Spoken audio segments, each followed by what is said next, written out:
This is all you get until you requalify, accelerate your qualification for the bigger numbers. See, that was all great revelation to me.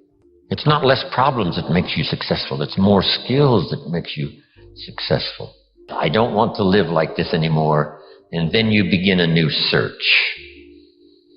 If you start the search, the odds are excellent you will find good ideas. If you search, you will find. Finding is reserved for those that search. Ideas are not reserved for those that hope. They're not reserved for those that wish. They're not reserved for those who complain. You know, good ideas are reserved for those that search. For your business, for your life, for your marriage, for your friendships, for your economic future, and, for all of the rest.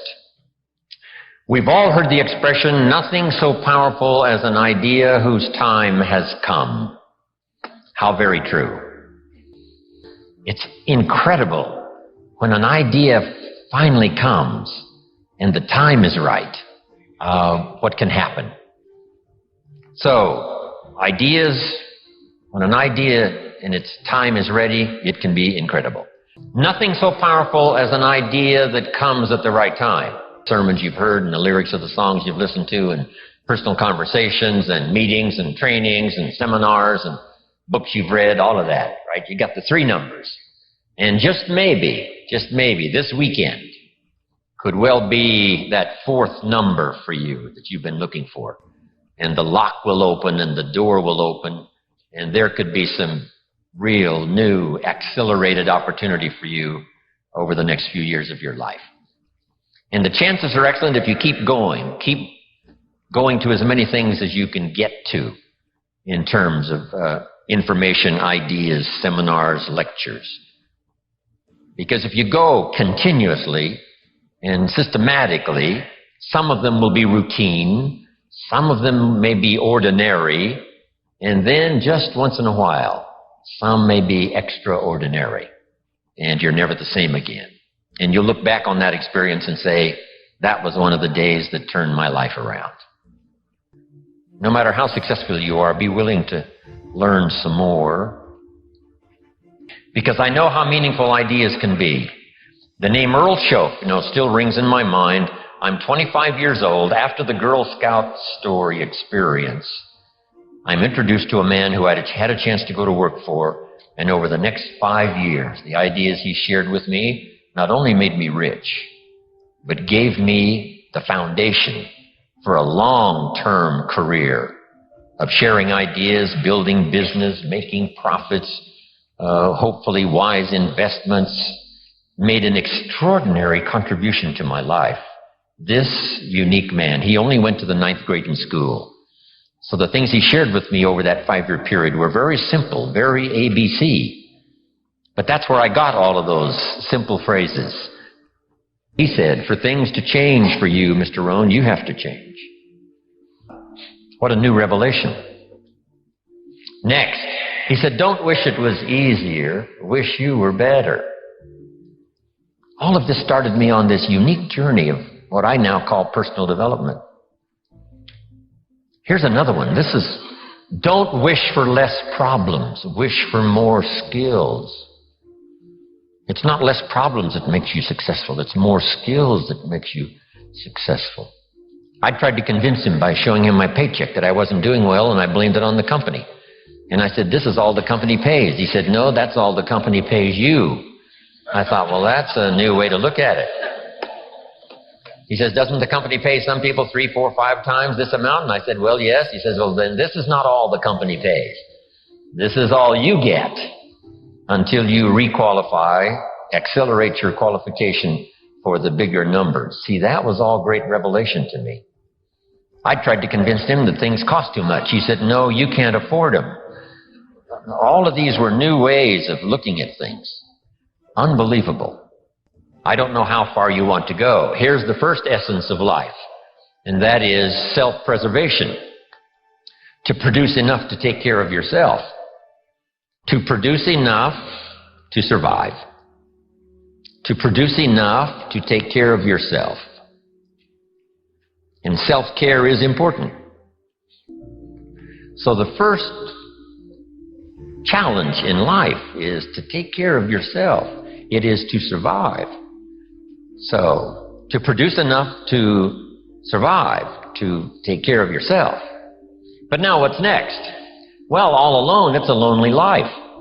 So let's say the man now chooses a partner. Now he must figure out how to produce enough for himself and his spouse, his wife, his partner. Someone says, well, why do that? Why not just take care of yourself? And the answer is, it's a very small life.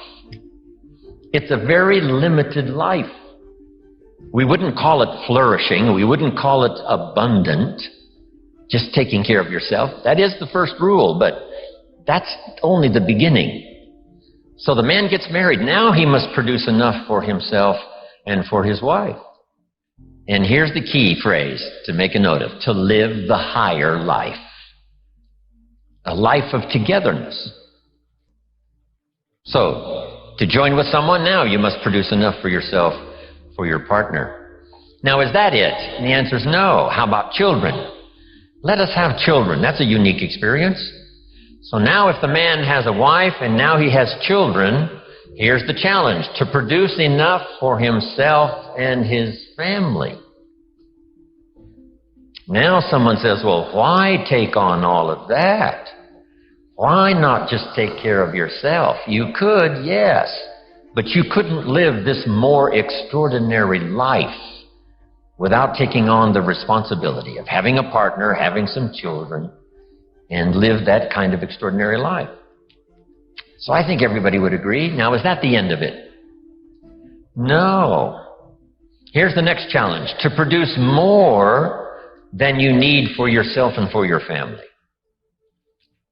Someone says, well, now why start being ridiculous here? Yes, produce enough for yourself. Well, yes, if you want to get married, produce enough for yourself and for your spouse. Now, with children, produce enough for your family, but why do more than that? And jot down the answer: to live a more extraordinary life. So now the man produces more than he needs for himself and for his children, so that he can be a person of benevolence, so that he can give and so that he can share. That's the more abundant, that's the more extraordinary life. To produce more than you need for yourself and for your children. Is that it? Let's take it a couple of more steps. How about producing much more than you need for yourself and for your family? Someone says, well, now you're off the scale. I mean, why work that hard? Why go that far? Why produce that much? Some would say, just take care of yourself. Some would say, just, get a partner and that's it. And then children and that's it. And be a bit benevolent and that's it. But why not go this next step and produce much more than you need for yourself and for your children?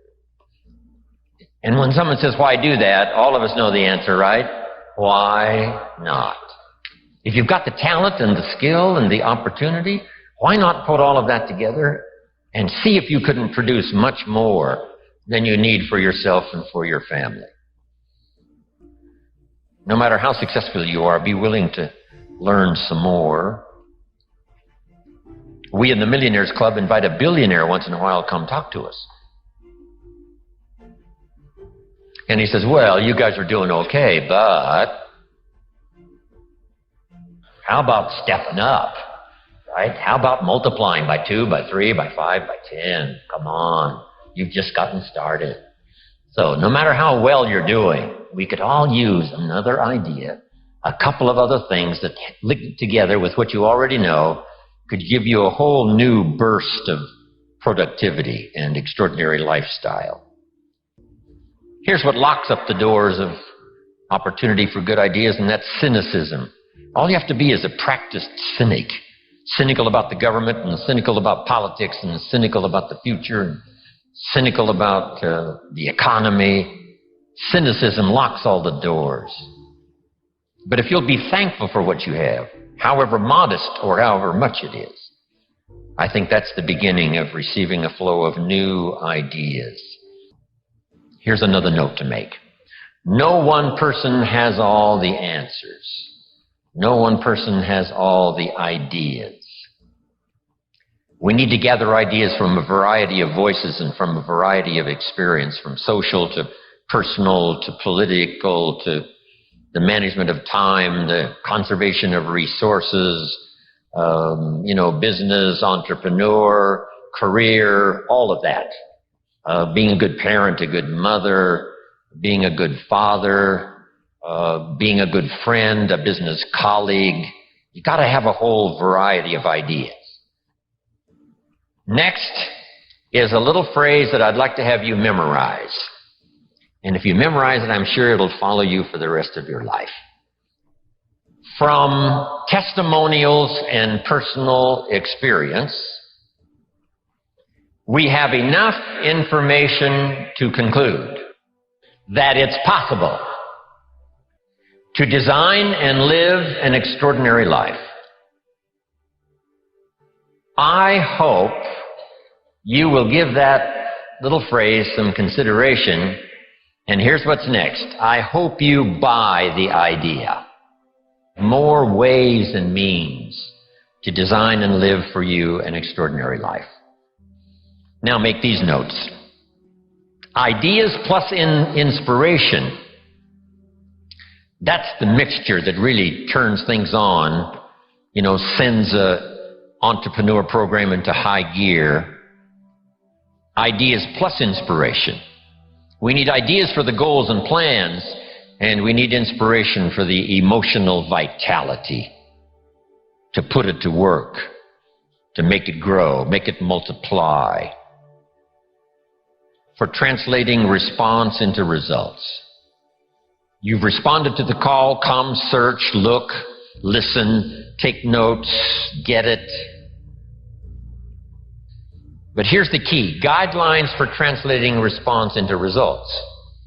Because results is the name of the game. There's no purpose in learning just for learning's sake. Wisdom and faith, as powerful as those components are, serve no useful purpose unless they are deposited. So make a note of the word, deposited. Wisdom and faith deposited into activity. Wisdom and faith put to work now produces a hotel, produces a Salk vaccine, produces a city, produces an institution of learning, produces a career, produces a relationship, right? Ideas and faith, believing that it's possible, that ideas can work miracles, now put to work. So the big job here is getting it all. And so now make the next note. Next is going home and translating it into high activity. Good health activity. A better relationship activity. An entrepreneur program activity. A new burst of speed in your sales career. All of that. That's what I'm really interested in. Because here's what's important to me. Is for my name once in a while to appear in someone's testimonial. Make that note. It's one of life's greatest experiences, is when your name appears in somebody's testimonial. Somebody says, here's the person who found me. Here's the person who got me started. Here's the person who wouldn't let me quit. Gave me more reasons for staying than for leaving. Here's the person who believed in me until I could believe in myself. And then they mention your name. See, you can't buy that with money. And you don't have to give lectures and seminars to do it. You don't have to have an audience like this for the weekend in order to deliver value to someone's life. What if you had breakfast with a friend at Denny's 4 years ago, and you recommended this book that really meant a lot to you, and you said to your friend, you've got to read this book. I think it'll make a major contribution to your life. And your friend accepted the idea, went and got the book. Now, 4 years later, he's giving his testimonial. His business has flourished. His marriage is safe. Things are going extremely well, and someone says, where did this all begin for you? And he will say, 4 years ago at Denny's coffee shop. I sat with my friend, and he insisted that I read this book. I went and got it. And that book led to the next book. That led to the next class. That led to developing skills I never had before. And that led to some more seminars and lectures. And now look at my business. Look at my life. It's flourishing. But it all began 4 years ago, Denny's coffee shop, when someone said, "You've got to read this book." See, that's a person-to-person seminar. And those are just as valuable as person to 1,000, person to 10,000. Right? It doesn't matter the number. If you have a chance to deliver, quote a poem, recommend a book, here's a phrase, like I gave you this one to memorize. I think you'll remember this one maybe for a long, long time. Just something that's really extra meaningful to someone, whether it's at breakfast or wherever it is, whether it's for a child or whether it's for an adult, a friend, a business associate. If you'll keep up that process, I promise you, your name will continually appear in people's testimonials.